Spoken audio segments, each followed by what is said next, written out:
रामचन्द्राय Janakraj Manohar मामकाभीष्टदाय महितमङ्गलम् रामचन्द्राय Janakraj Manoharrai मामकाभीष्टदाय महितमङ्गलम् कोशलेशाय मन्दहासदासपोषणाय वासवादिविनुता सद्वरय Mangalam कोशलेशाय मन्दहासदासपोषणाय वासवादिविनुता सद्वरय Mangalam रामचन्द्राय Janakraj Manoharrai मामकाभीष्टदाय महितमङ्गलम् चारुकुङ्कुमोपेत चन्दनाय चर्चिताय हारकटकशोभिताय भूरिमङ्गलम् चारुकुङ्कुमोपेत चन्दनानि चर्चिताय हारकटकशोभिताय भूरिमङ्गलम् रामचन्द्राय Janakraj Manoharrai मामकाभीष्टदाय महितमङ्गलम् ललितरत्नकुण्डलाय तुलसीवनमालिकाय जलजसदृशदेहाय चारुमङ्गलम् ललितरत्नकुण्डलाय तुलसीवनमालिकाय जलजसदृशदेहाय चारुमङ्गलम् रामचन्द्राय Janakraj Manoharrai मामकाभीष्टदाय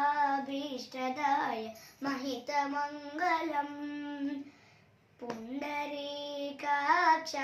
पूर्णचन्द्रवदनाय अण्डजावाहनाय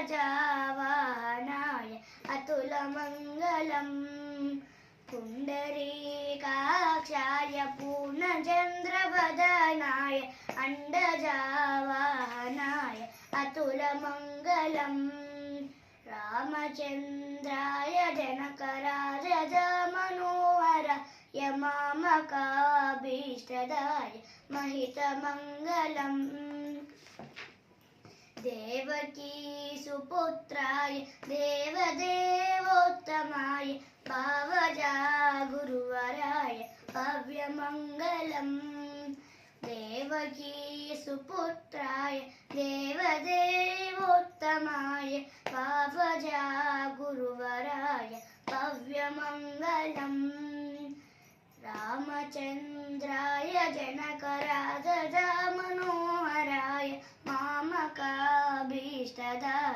महितमङ्गलम्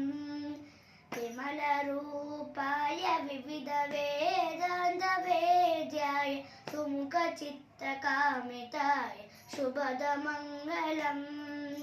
विमलरूपाय विविधवेदान्तवेद्याय सुमुखचित्तकामिताय शुभदमङ्गलम् रामचन्द्राय Janakraj Manoharrai मामकाभीष्टदाय महितमङ्गलम् रामदासमृदुलहृदयतामरासनिवासाय Swami भद्रगिरिवराय सर्वमङ्गलम्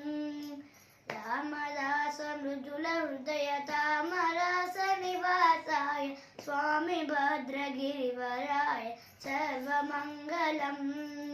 रामचन्द्राय Janakraj Manoharrai मामकाभीष्टदाय महितमङ्गलम् महितमङ्गलम् महितमङ्गलम्।